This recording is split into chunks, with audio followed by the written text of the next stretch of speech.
You could design and export crowns in BlueSkyPlan completely free. In this tutorial, I will use the latest version of BlueSkyPlan 5.0.28 and BlueSkyBio's new two-piece scannable abutments to design a crown for titanium base abutments. We're going to get started by clicking Crown and Bridge and selecting the option Crown on tie base. I'm going to associate this case with an existing patient. I'll choose patient Sky Blue, and I'll confirm the treatment name, Crown on tie base. If we need to edit the patient or the treatment, we could click on the pencils to the left and go ahead and do so. The relevant arch for this case is an upper arch, so I'll select that, and then go ahead and click on Next. Before we proceed, you can see the ad on the right-hand side that we have powerful options to create occlusal guards. You can do it yourself in the BlueSkyPlan software by selecting the Splint module, and you can learn more about that at blueskybio.university and see tutorials under the Splint module category, or you could outsource and have it done completely for you at LabPronto. Just go ahead and visit labpronto.com.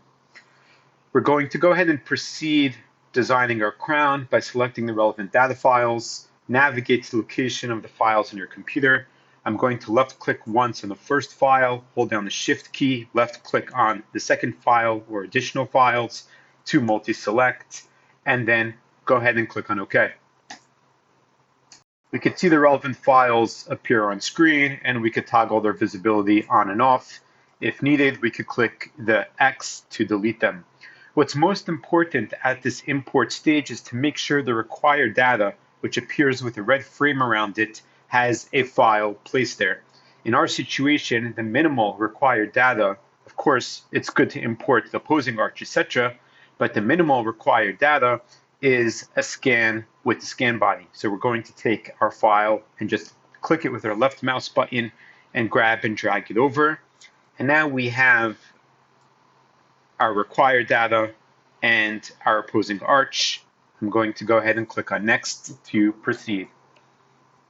To finish the import process and to properly align the files in space, you have the different optical scans on screen.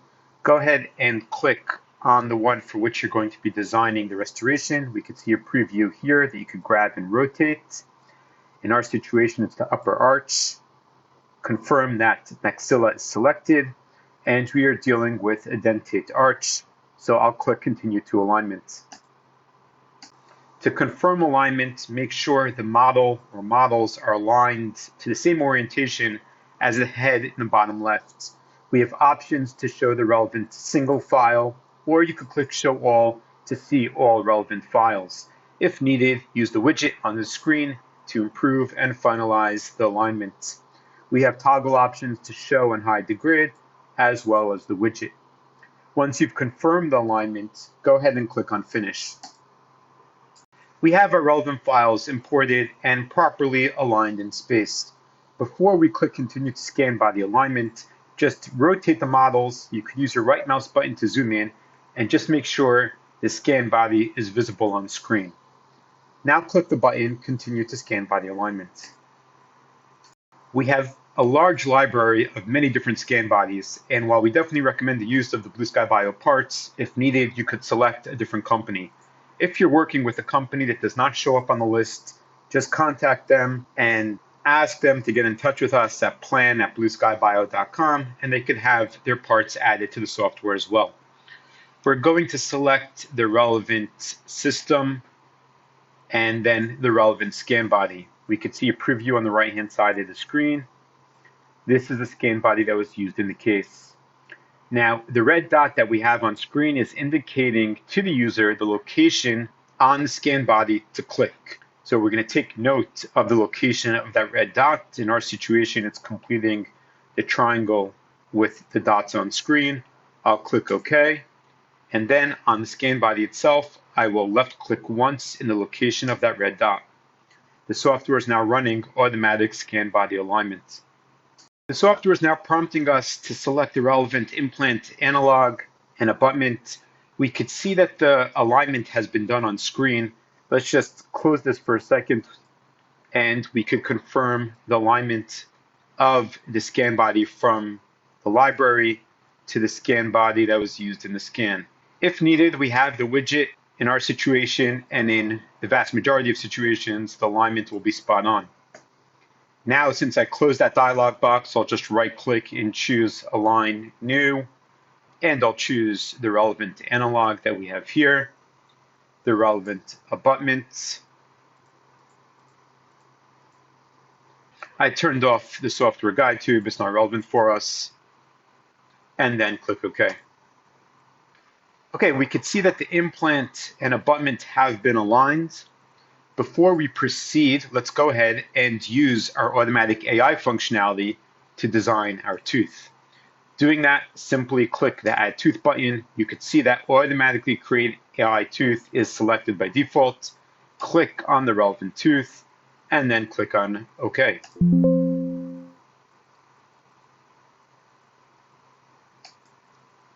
It's asking for the opposing arch, okay.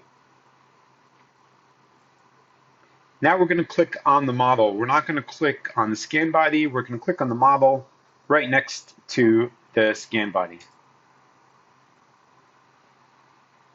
Okay, we can see the results are not that great. Yes, that does happen sometimes. I'm just going to click Remove, and once again, click the Add Tooth, select the tooth, okay.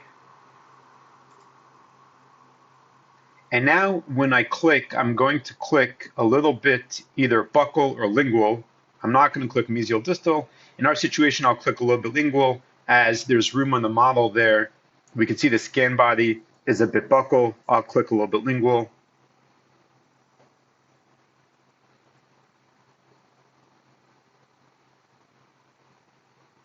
Okay, and here we can see much better results. We just want to find a spot on the model that has an area visible and available, and that's where you want to click to generate the AI tooth. We could see how the tooth is generated, and it aligns very nicely with the adjacent teeth. If we were to decide that we want a different abutment selected, you could just go to the abutment, right-click, and choose the replace option. Make sure you're clicking on the abutment and not on the tooth, and go ahead and choose replace, and then you could go ahead and replace the abutment with a different one. Okay, so we have our analog, our abutment, and our design tooth in the software, and we need to go ahead and turn that tooth into a crown. Let's start the process by clicking Continue to Crown Design.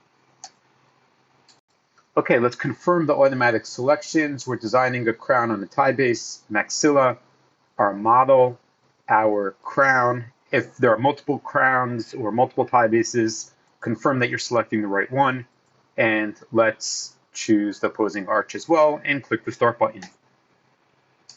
First is the path of insertion that we could set and modify either by using the arrow on screen or by rotating the model and clicking Set Insertion Direction from View. Once that is done, go ahead and click on Next. Now this step was created, identify interproximal areas to resize the crown based on the adjacent teeth.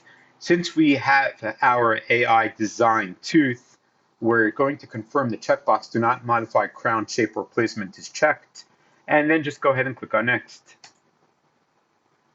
Okay, at this step, we are going to draw the margin.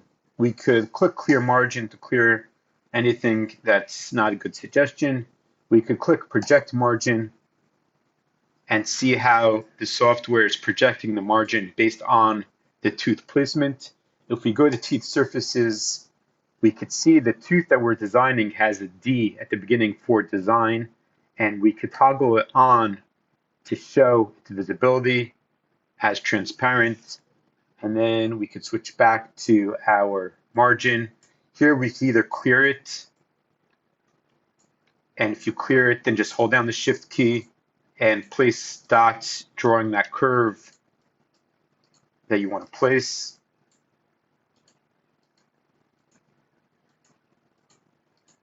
And just go back to that start position and close the curve by dragging into it. Now, if the curve is there already, or you drew a curve and you want to modify it, simply hold down the Shift key and just redraw the section that you would like to fix. Once you have the margin as desired, go ahead and click on Next. At this step, we're designing the connection between the crown and the titanium base. There are nodes on screen that could be grabbed and dragged to change the shape if needed.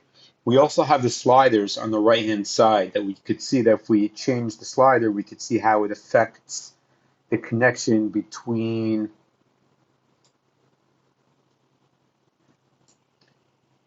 the new connection area and the crown itself. We have the titanium base margin, which is the connection to the actual tie base, minimal thickness, and the crown cement spacer. What's most important at this step is to make sure that you have a nice connection between the new area and the crown itself that's continuous. There's no lip or bumps. You could decide if you like a screw channel created or not. And once you finish with the relevant settings, go ahead and click on Next. Here we have some final editing options. We could see the red is indicating a collision with the opposing arch. We could go ahead and turn on the opposing arch. We could see that right there. If we want, we could use editing tools. If you click Add Remove, then left mouse button with Shift adds material, left mouse button with Control removes material. Okay, I could use Control here to get rid of some of this material. I would uncheck the boxes, cut occlusal intersections, and uncheck adapt interproximal contacts. That's just going to do a Boolean between the opposing arch or between the adjacent teeth. But if we have our proper contacts that we're happy with, we could leave it the way it is. If we want to make some modifications, we could use the editing tools, the tool size slider, the tool strength slider, and again, Shift left mouse button adds material, Control and left mouse button removes material. So we could go ahead and see right there how we're removing some of those contacts. And with the local reshape tool, you could actually grab a piece of the tooth and extrude it or drag it in the relevant direction, if that's relevant for your case. And once you've confirmed and finalized the crown, you could go ahead and click on Next. Okay, I've switched to the Surfaces panel. We could see the crown that we've designed. I could unclick Show Implants, and it hides the implant. We could see the interior and the exterior. We could click the Export button on our design panel to get to the export screen. Here you have export quality, standard, high, very high, and you could select the relevant surfaces that you want to export. Here we have our custom crown with the D there, that's the one we designed. You have the option of the selected, which will export the STL file, and the CAM option, which will also export the XML configuration file for the crown as well. And as I mentioned right at the beginning, the entire design and export process for the crown is completely free. Now, you could click the export button and choose location on your computer where you would like the files saved. As a final tip and trick, you have the option of here creating surface, which kind of creates an STL file on the screen. Now, why is this? Okay, that was a mistake. Let's go to surfaces. Let's delete that. Let's go back to our export option. Okay, let's uncheck the model and just have the tooth selected, and then let's click Create Surface. Now, what I was saying is, why is this helpful? We have an additional surface here, which we could see right here. This is helpful because we actually kind of turned it into an STL file on the screen, which means we could have the ability, if we wanted, to go to Model Master and now edit our STL file. So we could call this new tooth. And now we could take advantage of tools that we have in our Model Master, such as opening up our model editing. And then we could use our more powerful tools in our Model Master to do any final smoothing or editing of this tooth. So here's our tooth. If we wanted to smooth it out a bit more, go to smoothing brush, And for example, right there at the seam, we could just go ahead and smooth that out a little bit more, or make any final edits and adjustments that we want to be making. Once again, be exported, export data, and you could export it to location on your computer. Okay, so I've created the folder designed crown. I'll click OK. And here I could see the relevant files.